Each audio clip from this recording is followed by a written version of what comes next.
चूंकि हम legislature party और विधायक दल की बैठक ऑलरेडी बुला चुके हैं, बजट सेशन हम बुला चुके हैं, तो वैसी परिस्थिति में हम 19 को, 20 को या 23 को हम अपना बहुमत साबित करना चाहेंगे।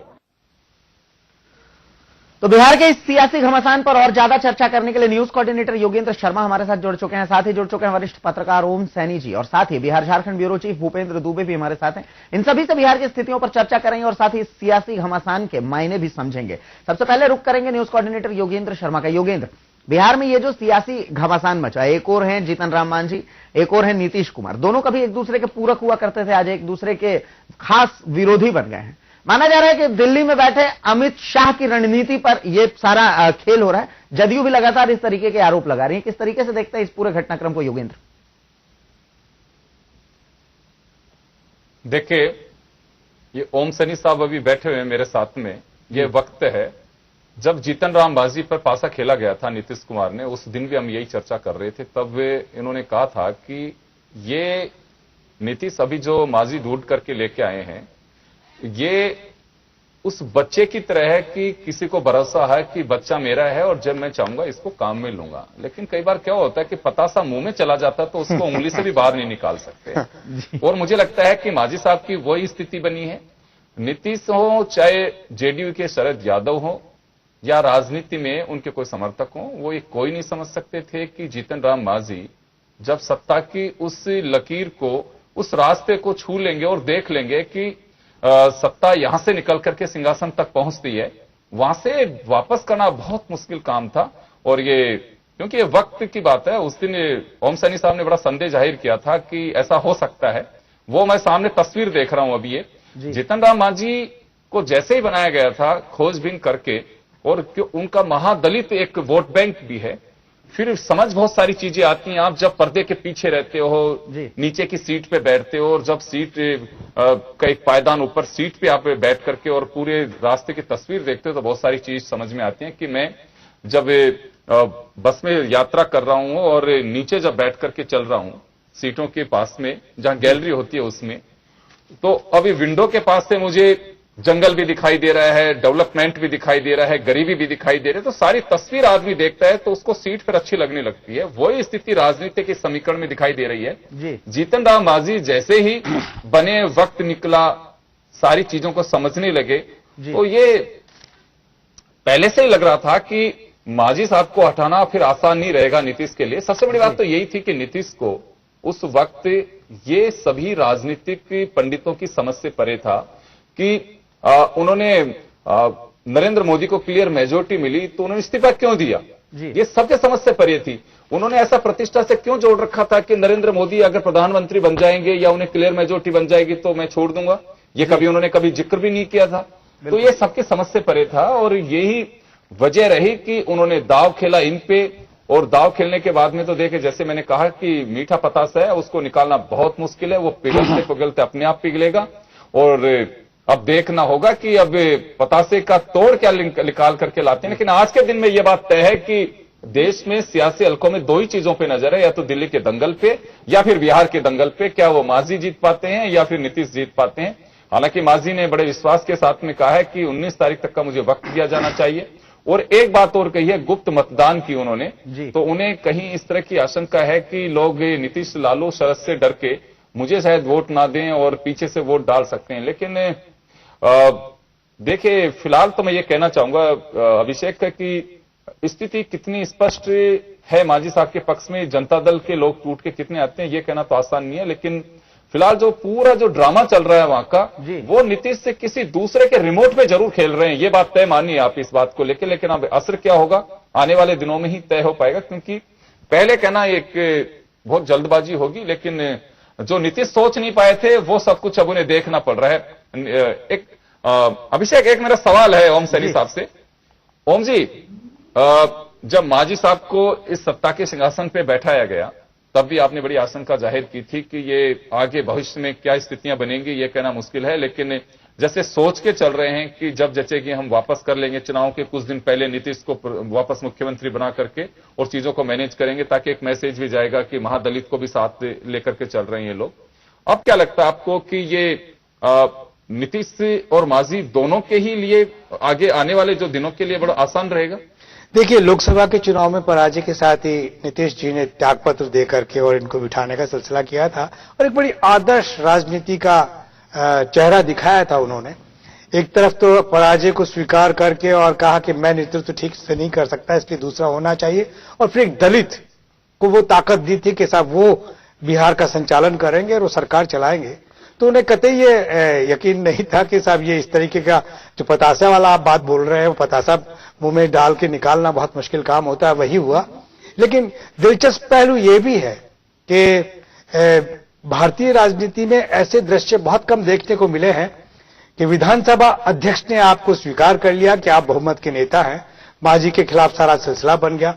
जो संख्या बल है उसमें भी नीतीश बहुत आगे नजर आते हैं स्पष्ट रूप से, क्योंकि जैसे 111 विधायक है जबकि और 97 ने उनको समर्थन दिया है और 41 पार्षदों में से 37 उनके साथ में है। ये संख्या भी सारा स्पष्ट है।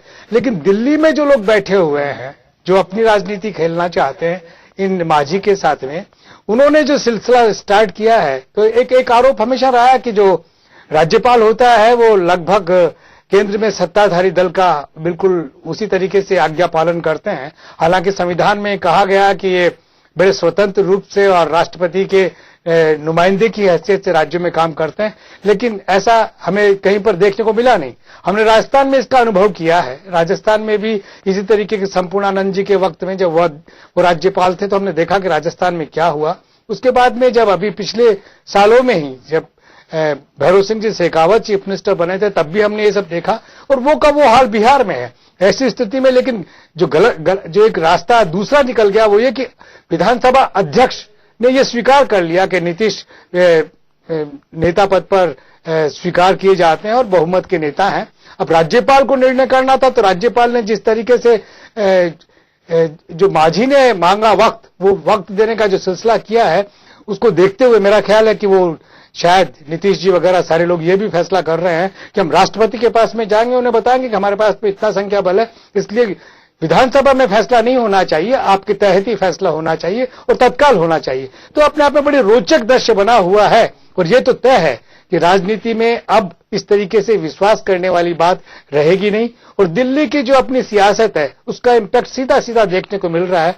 तो मेरा ख्याल है कि कल जब दिल्ली में कुछ फैसला होगा, फैसले के साथ में ही ये कवायद भी होगी कि अब बिहार में क्या किया जाना चाहिए।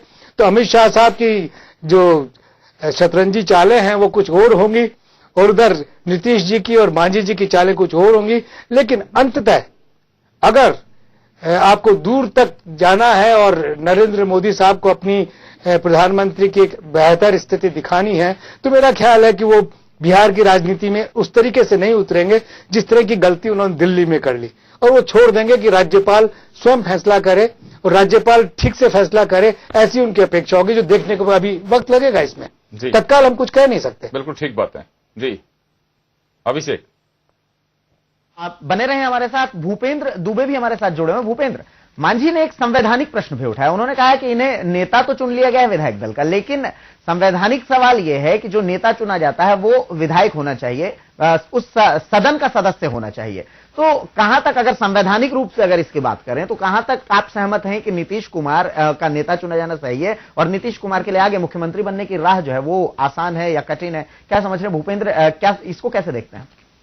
देखिए, अब से दोनों सदन, विधान सभा और विधानमंडल के सदन को लेकर के जिस तरीके की चर्चा हुई है जी, परिषद के सदस्य हैं नीतीश कुमार, और दोनों बार, पहली बार जब मुख्यमंत्री थे तो भी विधान परिषद के ही सदस्य थे, और दूसरी बार जब वो मुख्यमंत्री बने थे तो दूसरी बार भी वो विधान परिषद के ही सदस्य थे। ये अलग बात है कि विधानसभा के सदस्यों ने उन्हें विधानमंडल का नेता चुना था। जो सवाल मांझी ने उठाए हैं वो उस स्थिति में तो ठीक कहे जा सकते हैं जब पटल पर उस एक हिसाब से कहें कि बहुमत को साबित करने के लिए जरूरत पड़ेगी विधानसभा के सदस्यों की, तब अगर वहां पर कोई विरोध में खड़ा होता है तो उसका विधानसभा से होना जरूरी है, ये आवश्यक है। तब जब उनके मांझी के साथ कोई दूसरा खड़ा होता है। लेकिन जो चयन की प्रक्रिया हुई है, जदयू पार्टी ने जो चयन की प्रक्रिया की है, उसमें पटल को नहीं रखा गया। ये पटल से बाहर की बात है, जिसे विधानसभा अध्यक्ष ने मंजूरी दे दी है कि वो विधानमंडल दल के नेता जदयू की बैठक में चुने गए हैं। तो ये मांझी का सवाल एक हिसाब से कहा जाए कि ठीक है, लेकिन बड़ा सवाल ये खड़ा होता है कि सब कुछ, जैसा सैनी साहब ने कहा, कि राज्यपाल पे निर्भर करता है कि वो किस तरीके से और किस दृष्टिकोण से इसे देखते हैं, क्योंकि विधानसभा अध्यक्ष ने उन्हें मान्यता दे दी है संख्या बल के आधार पर।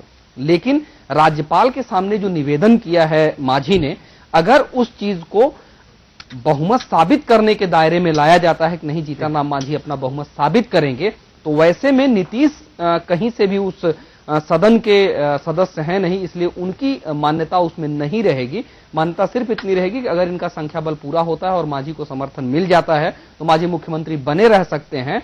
लेकिन अगर ये चीजें नहीं होती हैं, जैसे सैनी साहब ने कहा कि ये लोग दिल्ली मूव कर सकते हैं और राष्ट्रपति से ये निवेदन कर सकते हैं कि हमारे पास संख्या बल है, सिर्फ कानूनी पेचीदगियों में इसे भरमाया जा रहा है, तो हो सकता है कि इसको दूसरे रूप में लिया जा सकता है। लेकिन दोनों चीजें, जैसा योगेंद्र जी ने कहा और सैनी साहब ने कहा, ये तमाम चीजें रोचक हैं, दिलचस्प भी हैं, और दिल्ली के सियासत के बाद बिहार की सियासत का एक जो रास्ता निकलता दिख रहा है, उसमें राज्यपाल को एक स्वतंत्र भूमिका में भी देखा जा सकता है। ये तमाम चीजें निश्चित तौर पर काफी रोचक हैं, क्योंकि संख्या बल कहीं और है और विधि सम्मत चीजें कहीं और हैं, तो थोड़ी सी पेचीदगी तो इसमें जरूर है और समय थोड़ा सा जरूर लग सकता है इसके सुलझने में। भूपेंद्र, एक बार फिर रुक करेंगे न्यूज कोऑर्डिनेटर योगेंद्र का। योगेंद्र, अभी तक जो पूरी राजनीतिक स्थिति है बिहार की, भारतीय जनता पार्टी बिल्कुल चुप्पी साधे हुए, सिर्फ एक आरोप प्रत्यारोप का दौर चल रहा है भारतीय जनता पार्टी की ओर से। नीतीश कुमार पर आरोप लग रहे हैं, मांझी को लेकर के न समर्थन है न मांझी का विरोध है। वहीं जो जीतन राम मांझी हैं, उन्होंने कल प्रधानमंत्री नरेंद्र मोदी से बात की थी, पूरी स्थिति से उन्हें अवगत कराया था, और उन्होंने कल मोदी से मुलाकात के बाद कहा कि समर्थन किसी से भी हो उससे समर्थन लेंगे। तो अब बिहार में चूंकि इस साल के अंत में चुनाव है, तो अगर चुनाव की स्थिति से देखा जाए तो इस पूरे घटनाक्रम का किसको फायदा मिलता दिख रहा है? क्या भारतीय जनता पार्टी को इसका फायदा मिलेगा, या जनता दल यूनाइटेड अपने आप को और ज्यादा स्थापित करेगी अगर नीतीश कुमार नए नेता, नए मुख्यमंत्री के रूप में अपने आप को पेश करते हैं? तो योगेंद्र, देखिए अभिषेक, बिल्कुल सही सवाल है ये, और ये जो स्थितियां बनी हैं पिछले 6-7 दिन से कुछ स्थितियां बदली हैं। अगर यही घटनाक्रम दिल्ली के चुनाव का जब अनाउंस हुआ, नॉमिनेशन का दौर चल रहा था, उस दौरान होती तो मुझे लगता है कि बीजेपी शायद जेडीयू के टुकड़े करा के या कैसे भी करके और मांझी को आगे कर सकती थी। लेकिन अब ये रिस्क, जैसे ओम जी ने भी अभी आशंका जाहिर की, दिल्ली चुनाव के परिणाम अगर बीजेपी के पक्ष में आते हैं तो बिहार की राजनीति में उसके बड़े व्यापक असर पड़ेंगे, और अगर खिलाफ जाते हैं तो ये तय मानिए अमित शाह, नरेंद्र मोदी पर्दे के पीछे चाहे कुछ भी करें, सामने आकर के मुझे नहीं लगता कि बीजेपी कोई भी किसी तरह का कमिटमेंट करेगी। और ये तो तय मानिए कि दिल्ली के रिजल्ट जो आएंगे उसका उत्तर प्रदेश, बिहार के चुनाव पे बिल्कुल असर पड़ने वाला है।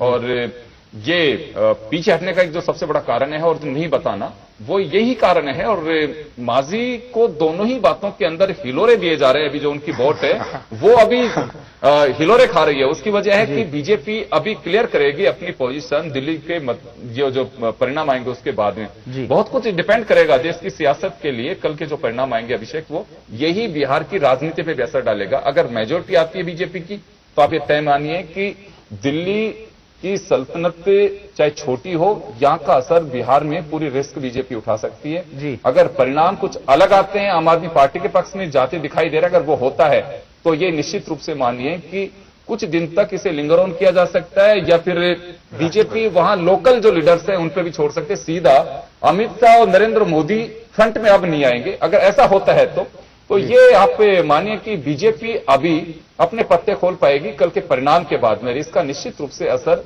बिहार की राजनीति पे आएगा।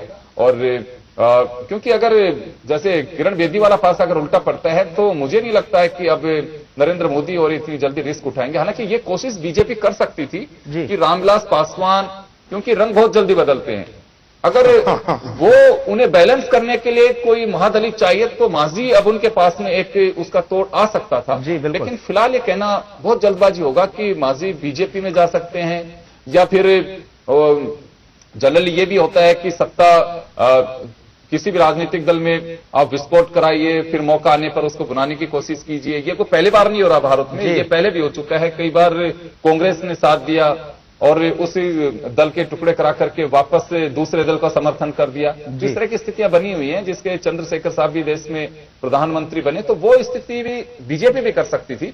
लेकिन बीजेपी फिलहाल ये रिस्क अभी नहीं लेगी। आपको दिन या घंटों का इंतजार तो करना ही होगा कि बीजेपी का रुख आखिर इस पर रहता क्या है। ओम सैनी जी, एक सवाल आपसे है। अगर राष्ट्रीय जनता दल की बात करें, जो बिहार में महागठबंधन हुआ था, एक मंच पर आए थे लालू, नीतीश, कांग्रेस भी साथ में थी, तो उसका जो बेस था वो बेस यही था कि एक महादलित के लड़के